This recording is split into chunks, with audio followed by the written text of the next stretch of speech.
RBSC education academy में आप सभी का स्वागत है।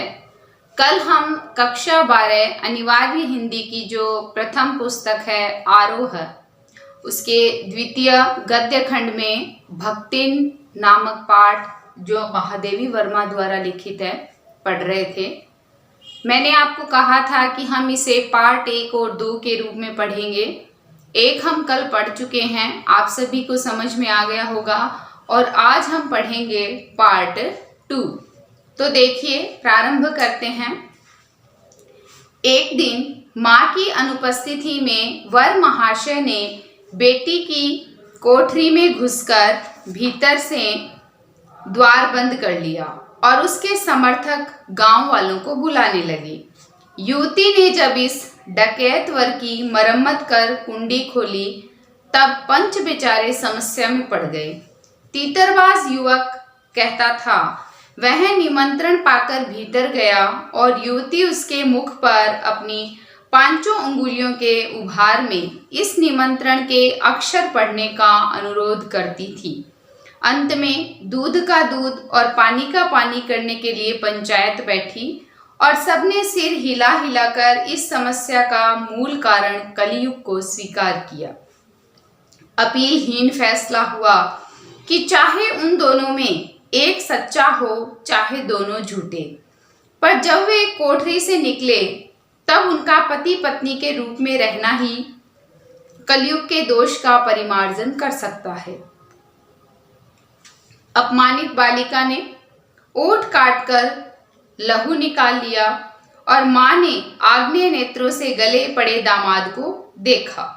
संबंध कुछ सुखकर नहीं हुआ, क्योंकि दामाद अब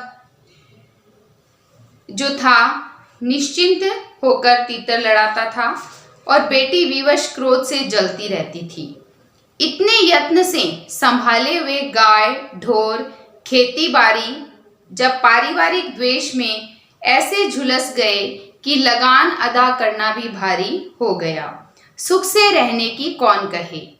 अंत में एक बार लगान न पहुंचने पर जमींदार ने भक्तिन को बुलाकर दिन भर कड़ी धूप में खड़ा रखा। यह अपमान तो उसकी कर्मठता में सबसे बड़ा कलंक बन गया। अतः दूसरे ही दिन भक्तिन कमाई के विचार से शहर आ पहुंची। घुटी हुई चांद को मोटी मैली धोती से ढाके और मानो सब प्रकार की आहट सुनने के लिए कान कपड़े से बाहर निकाले हुए भक्तिन जब मेरे यहाँ सेवक धर्म में दीक्षित हुई, तब उसके जीवन के चौथे और संभवतः अंतिम परिच्छेद का जो अंत हुआ, इसकी इति अभी दूर है। फिर देखिए, भक्तिन की वेशभूषा में गृहस्थ और वैरागी का सम्मिश्रण था, यानी उसे देखकर गृहस्थ और वैरागी वह दोनों लगती थी। मैंने शंका से प्रश्न किया, क्या तुम खाना बनाना जानती हो? उत्तर में उसने ऊपर के ओठ को सिकोड़ और नीचे के अधर को कुछ बड़ा कर आश्वासन की मुद्रा के साथ कहा, ई कौन बड़ी बात आए।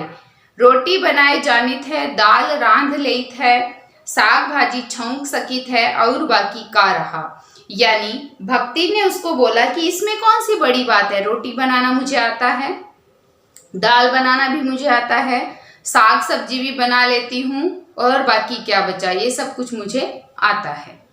दूसरे दिन तड़के ही सिर पर कई लोटे औंधा कर उसने मेरी धुली धोती जल के छींटों से पवित्र कर पहनी और पूर्व के अंधकार और मेरी दीवार से फूटते हुए सूर्य और पीपल का 2 लोटे जल से अभिनंदन किया।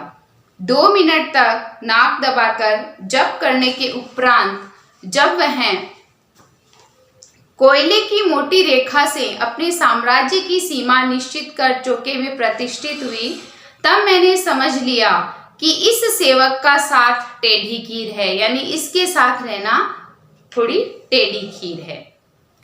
अपने भोजन के संबंध में नितांत वीतराग होने पर भी मैं पाक विद्या के लिए परिवार में प्रख्यात हूँ, और कोई भी पाक कुशल दूसरे के काम में नुक्ताचीनी बिना किए रह नहीं सकता। यानी जो किसी काम में कुशल है, वो दूसरे के काम में किसी न किसी प्रकार की कमी अवश्य निकालता है। फिर क्या हुआ देखिए, पर जब छूत पाप पर प्राण देने वाले व्यक्तियों का बात बात पर भूखा मरना स्मरण हो आया और भक्तिन की शंकाकुल दृष्टि में छिपे हुए निषेध का अनुभव किया, तब कोयले की रेखा मेरे लिए लक्ष्मण के धनुष से खींची हुई रेखा के सामने दुर्लंघ्य हो गई, यानी उसको लांघना मेरे लिए कठिन हो गया।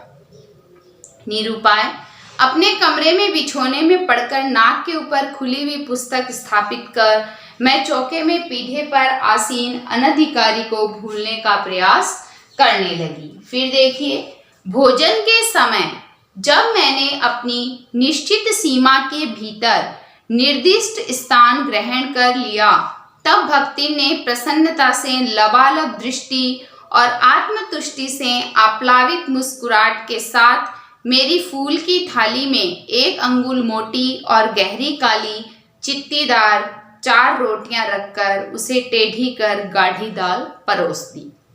पर जब उसके उत्साह पर तुषारपात करते हुए मैंने रुआसे भाव से कहा, यह क्या बनाया है, तब वह हतबुद्धि हो रही। रोटियां अच्छी सेकने के प्रयास में कुछ अधिक खरी हो गई, पर अच्छी है। तरकारियां थी, पर जब दाल बनी है तब उनका क्या काम, शाम को दाल ने बनाकर तरकारी बना दी जाएगी। दूध घी मुझे अच्छा नहीं लगता, नहीं तो सब ठीक हो जाता। अब न हो तो अमचूर और लाल मिर्च की चटनी पीस ली जाए। फिर देखिए, उससे भी काम न चले तो वह गांव से लाई हुई गठरी में से थोड़ा सा गुड़ दे देगी।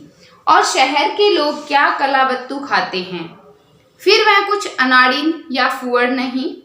उसके ससुर, पितिया ससुर, अजिया सास आदि ने उसकी पाक कुशलता के लिए न जाने कितने मौखिक प्रमाण पत्र दे डाले हैं।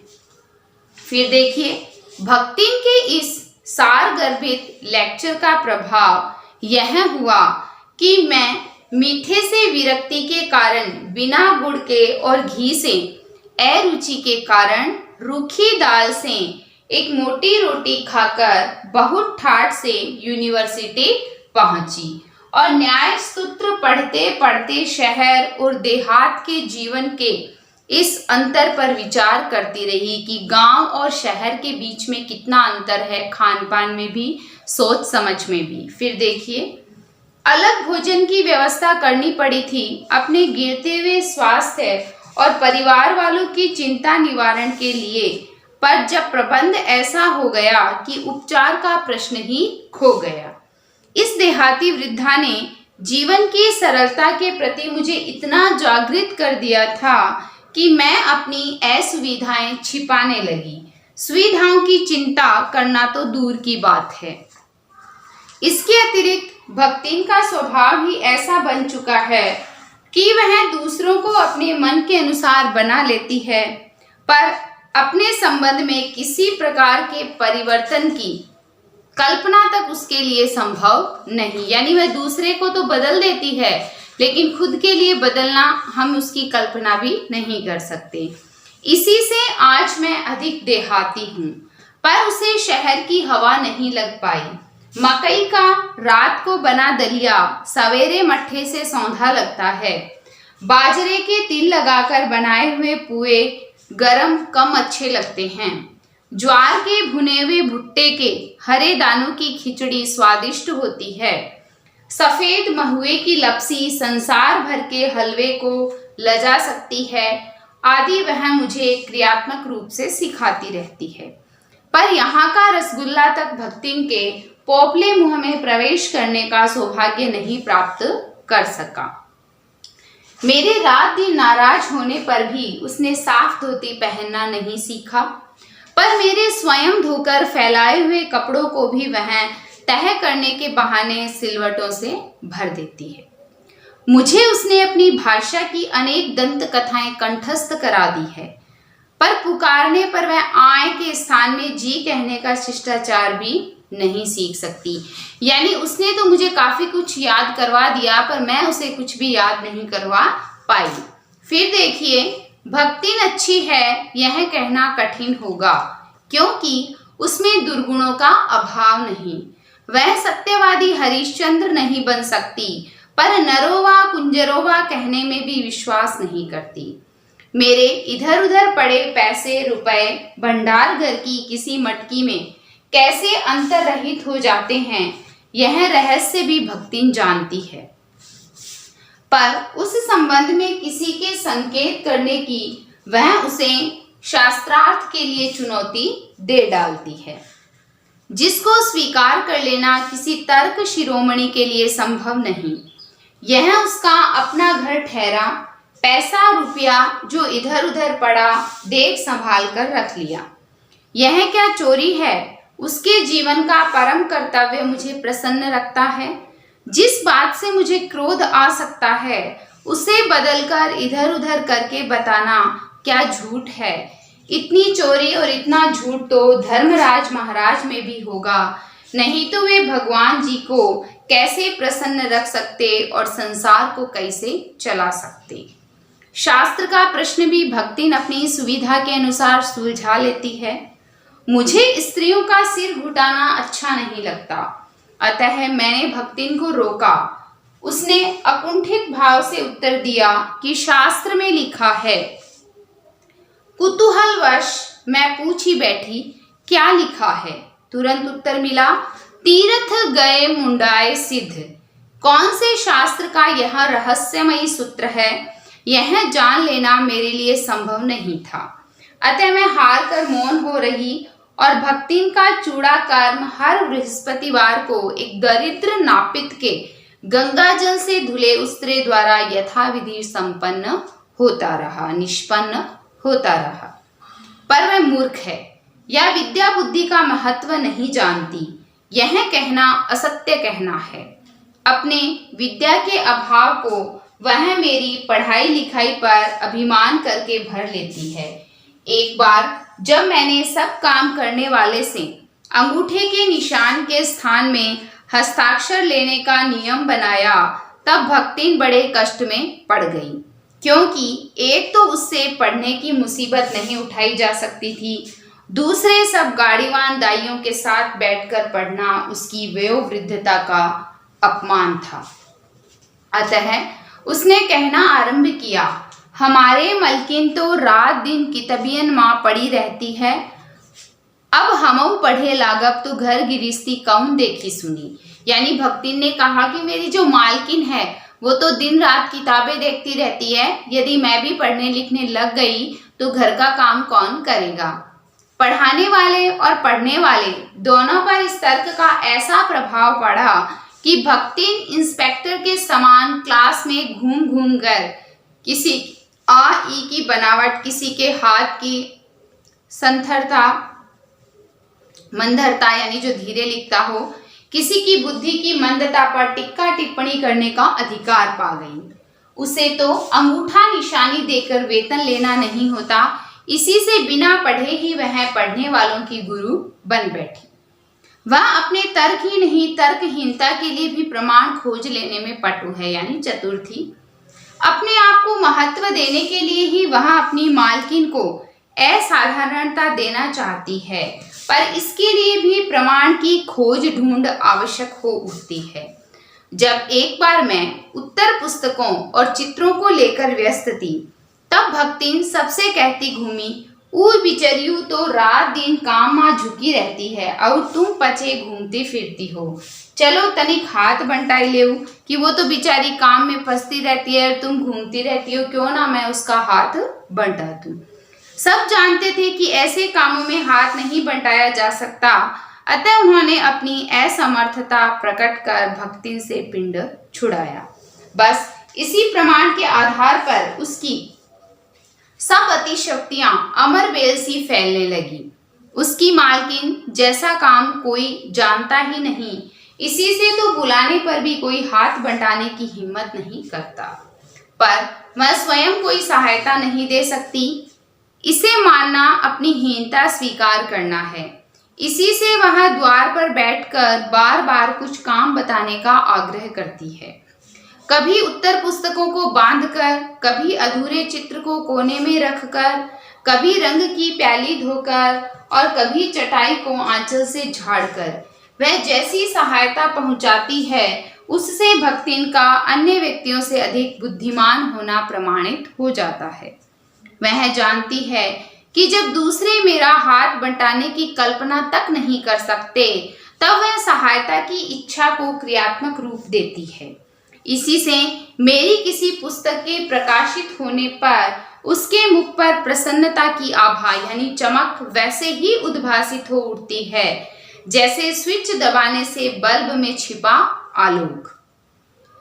वह सूने में उसे बार बार छूकर, आंखों के निकट ले जाकर और सब ओर घुमा फिराकर मानो अपनी सहायता का अंश खोजती है, और उसकी दृष्टि में व्यक्त आत्मघोष कहता है कि उसे निराश नहीं होना पड़ता।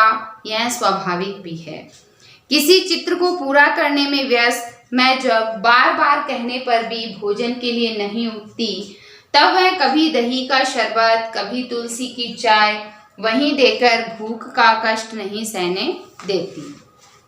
फिर देखिए, दिन भर के कार्यभार से छुट्टी पाकर जब मैं कोई लेख समाप्त करने या भाव को छंदबद्ध करने बैठती हूँ, तब छात्रावास की रोशनी बुझ सकती है। मेरी हिरनी सोना, तख्त के पैताने, फर्श पर बैठकर पागुर करना बंद कर देती है। कुत्ता बसंत छोटी मचिया पर पंजों में मुख रखकर आंखें मूंद लेता है, और बिल्ली गोधूली मेरे तकिए पर सिकुड़कर सोई रहती है। पर मुझे रात की निस्तब्धता में अकेली न छोड़ने के विचार से कोने में दरी के आसन पर बैठकर बिजली की चकाचौंध से आंखें मिचमिचाती हुई भक्तिन प्रशांत भाव से जागरण करती है। वह ऊँघती भी नहीं, क्योंकि मेरे सिर उठाते ही उसकी धुंधली दृष्टि मेरी आंखों का अनुसरण करने लगती है। यदि मैं सिरहाने रखे रैक की ओर देखती हूँ, तो वह उठकर आवश्यक पुस्तक का रंग पूछती है। यदि मैं कलम रख देती हूँ, तो वह शाई उठा लाती है, और यदि मैं कागज एक और सरका देती हूँ, तो वह दूसरी फाइल टटोलती है। बहुत रात गए, सोने पर भी मैं जल्दी ही उठती हूँ, और भक्तिन को तो मुझसे भी पहले जागना पड़ता है। सोना उछल कूद लिए बाहर जाने को आकुल रहती है। बसंत नित्य कर्म के लिए दरवाजा खुलवाना चाहता है, और गोधूली चिड़ियों की चहचहाट में शिकार का आमंत्रण सुन लेती है। फिर देखिए, मेरे भ्रमण की भी एकांत साथीन भक्तिन ही रही है, यानी मेरे घूमने की जो साथी है वो भी भक्तिन है। बद्री केदार आदि के ऊंचे नीचे और तंग पहाड़ी रास्ते में जैसे वह हट करके मेरे आगे चलती रही है, वैसे ही गांव की धूल भरी पगडंडी पर मेरे पीछे रहना नहीं भूलती। किसी भी समय कहीं भी जाने के लिए प्रस्तुत होते ही मैं भक्तिन को छाया के समान साथ पाती हूँ। युद्ध को देश की सीमा में बढ़ते देख जब लोग आतंकित हो उठे, तब भक्तिन के बेटी दामाद उसके नाती को लेकर बुलाने आ पहुंचे, पर बहुत समझाने बुझाने पर भी वह उनके साथ नहीं जा सकी। सबको वह देख आती है, रुपया भेज देती है, पर उनके साथ रहने के लिए मेरा साथ छोड़ना आवश्यक है, जो संभवतः भक्तिन को जीवन के अंत तक स्वीकार न होना, क्योंकि भक्तिन जो है वो हर परिस्थिति में मेरे साथ ही रहना चाहती है। फिर देखिए, जब गत वर्ष युद्ध के भूत ने वीरता के स्थान में पलायन वृत्ति जगा दी थी, तब भक्तिन पहली ही बार सेवक की विनीत मुद्रा के साथ मुझसे गांव चलने का अनुरोध करने आई। वह लकड़ी रखने के मचान पर अपनी नई धोती बिछाकर मेरे कपड़े रख देगी, दीवार में कीले गाड़कर और उन पर तख्ते रखकर मेरी किताबें सजा देगी, धान के पुआल का गोंदरा बनवाकर और उस पर अपना कंकाल बिछाकर वह मेरे जो कंबल है बिछाकर वह मेरे सोने का प्रबंध करेगी। मेरे रंग शाही आदि को नई हंडियों में संजोकर रख देगी और कागज पत्रों को छींके में यथाविधि एकत्र कर देगी।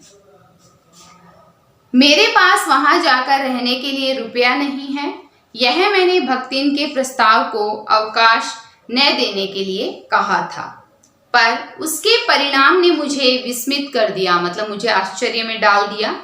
भक्तिन ने परम रहस्य का उद्घाटन करने की मुद्रा बनाकर और पोपला मुंह मेरे कान के पास लाकर हौले हौले बताया कि उसके पास 5 बीसी और 5 रुपया गड़ा रखा है, उसी से वह सब प्रबंध कर लेगी। फिर लड़ाई तो कुछ अमरौती खाकर आई नहीं है, जब सब ठीक हो जाएगा तब यहीं लौट आएंगे। भक्तिन की कंजूसी के प्राण पूंजीभूत होते होते पर्वताकार बन चुके थे, परंतु इस उदारता के डायनामाइट ने क्षण भर में उन्हें उड़ा दिया। इतने थोड़े रुपए का कोई महत्व नहीं, परंतु रुपए के प्रति भक्तिन का अनुराग इतना प्रख्यात हो चुका है कि मेरे लिए उसका परित्याग मेरे महत्व की सीमा तक पहुंचा देता है। फिर देखो, भक्तिन और मेरे बीच में सेवक स्वामी संबंध है, यह कहना कठिन है, क्योंकि ऐसा कोई स्वामी नहीं हो सकता जो इच्छा होने पर भी सेवक को अपनी सेवा से हटा न सके, और ऐसा कोई सेवक भी नहीं सुना गया जो स्वामी के चले जाने का आदेश पाकर अवज्ञा से हंस दे।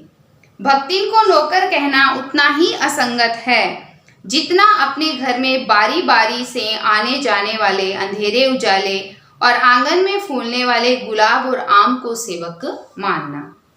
वे जिस प्रकार एक अस्तित्व रखते हैं, जिसे सार्थकता देने के लिए हमें सुख दुख देते हैं, उसी प्रकार भक्तिन का स्वतंत्र व्यक्तित्व अपने विकास के परिचय के लिए ही मेरे जीवन को घेरे हुए हैं। फिर देखिए, परिवार और परिस्थितियों के कारण स्वभाव में जो विषमताएं उत्पन्न हो गई है, उनके भीतर से एक स्नेह और सहानुभूति की आभा फूटती रहती है। इसी से उसके संपर्क में आने वाले व्यक्ति उसमें जीवन की सहज मार्मिकता ही पाते हैं। छात्रावास की बालिकाओं में से कोई अपनी चाय बनवाने के लिए दहली पर बैठी रहती है, कोई बाहर खड़ी मेरे लिए बने नाश्ते को चखकर उसके स्वाद की विवेचना करती रहती है, कोई बाहर खड़ी मेरे लिए बने नाश्ते को चखकर उसके स्वाद की विवेचना करती है। मेरे बाहर निकलते ही सब चिड़ियों के समान उड़ जाती है और भीतर आते ही यथास्थान विराजमान हो जाती है। इन्हें आने में रुकावट न हो। संभवतः इसी से भक्तिन अपना दोनों जून का भोजन, समय का भोजन सवेरे ही बनाकर ऊपर के आले में रख देती है और खाते समय चौके का एक कोना धोकर पाक छत के सनातन नियम से समझौता कर लेती है। फिर देखो, मेरे परिचितों और साहित्यिक बंधुओं से भी भक्तिन विशेष परिचित है, पर उनके प्रति भक्तिन के सम्मान की मात्रा मेरे प्रति उनके सम्मान की मात्रा पर निर्भर है और सद्भाव उनके प्रति मेरे सद्भाव से निश्चित होता है। इस संबंध में भक्तिन की सहज बुद्धि विस्मित कर देने वाली है। वह किसी को आकार प्रकार और वेशभूषा से स्मरण करती है और किसी को नाम के अपभ्रंश द्वारा। कवि और कविता के संबंध में उसका ज्ञान बढ़ा है, पर आदर भाव नहीं। किसी के लंबे बाल और अस्त व्यस्त वेशभूषा देखकर वह कह उठती है, का ओहु कवित लिखे जानत है, और तुरंत ही उसकी अवज्ञा प्रकट हो जाती है। तबो कुछू करिए करिए ना, बस गली गली गाउत बजाउत है। बस गली गली गाते बजाते घूमते हैं और कुछ आता नहीं है, पर सबका दुख उसे प्रभावित कर सकता है। विद्यार्थी वर्ग में से कोई जब कारागार का अतिथि हो जाता है, तब उस समाचार को व्यथित भक्तिन बीता बीता भरे लड़कन का जेहल कलजुग रहा तौन रहा, अब प्रलय हुई जाई। उनकर माई का बड़े लाड तक लड़े का चाही कहकर दिन भर सबको परेशान करती है। यानी कोई लड़का जब जेल चला जाता है तो उसके लिए भी भक्तिन बड़ी दुखी होती है।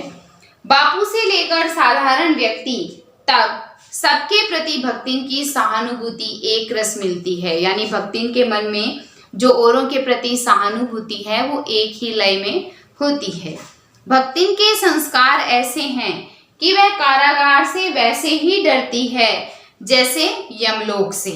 ऊंची दीवार देखते ही वह आंख मूंदकर बेहोश हो जाना चाहती है। उसकी यह कमजोरी इतनी प्रसिद्धि पा चुकी है कि लोग मेरे जेल जाने की संभावना बता बता कर उसे चिढ़ाते रहते हैं। वह डरती नहीं, यह कहना असत्य होगा, पर डर से भी अधिक महत्व मेरे साथ का ठहरता है। चुपचाप मुझसे पूछने लगती है कि वह अपनी के धोती साबुन से साफ कर ले, जिससे मुझे वहां उसके लिए लज्जित ना होना पड़े। क्या क्या सामान बांध ले जिससे मुझे वहां किसी प्रकार की असुविधा न हो सके। ऐसी यात्रा में किसी को किसी के साथ जाने का अधिकार नहीं। महादेवी वर्मा कहती है, मैंने उसे कहा तो यह आश्वासन भक्ति के लिए कोई मूल्य नहीं रखता, यानी भक्ति इन सब बातों को नहीं मानती। वह मेरे न जाने की कल्पना से इतनी प्रसन्न नहीं होती जितनी अपने साथ न जा सकने की संभावना से अपमानित।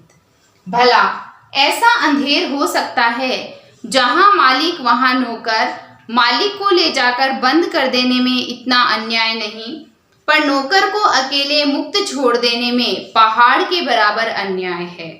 ऐसा अन्याय होने पर भक्तिन को बड़े लाट तक लड़ना पड़ेगा। किसी की माई यदि बड़े लाट तक नहीं लड़ी तो नहीं लड़ी, पर भक्तिन का तो बिना लड़े काम ही नहीं चल सकता। ऐसे विषम प्रतिद्वंदियों की स्थिति कल्पना में भी दुर्लभ है, यानी ऐसी स्थिति हम कल्पना में भी नहीं कर सकते, उसमें भी मिलनी कठिन होगी। मैं प्राय सोचती हूँ कि जब ऐसा बुलावा आ पहुँचेगा जिसमें न धोती साफ करने का अवकाश रहेगा, न सामान बांधने का, न भक्तिन को रुकने का अधिकार होगा, न मुझे रोकने का, तब चिरविदा के अंतिम क्षणों में यह देहातीन वृद्धा क्या करेगी और मैं क्या करूंगी।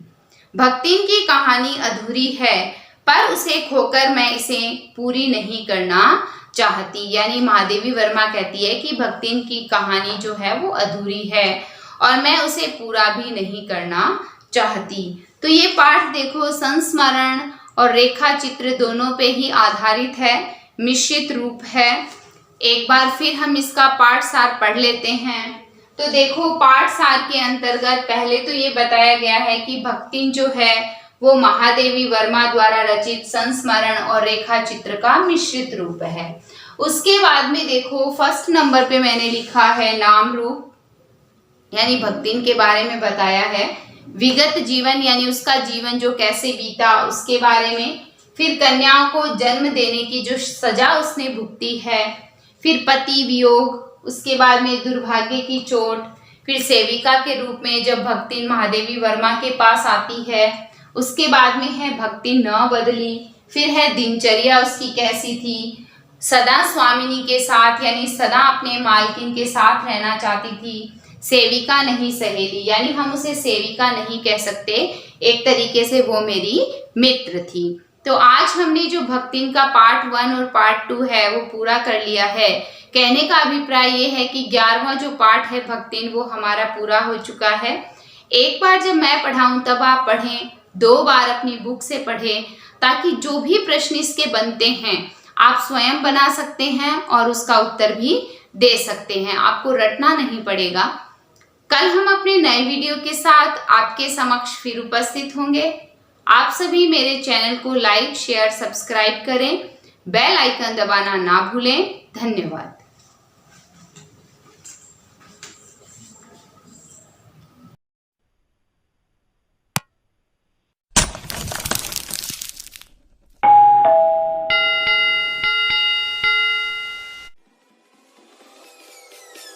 Peace.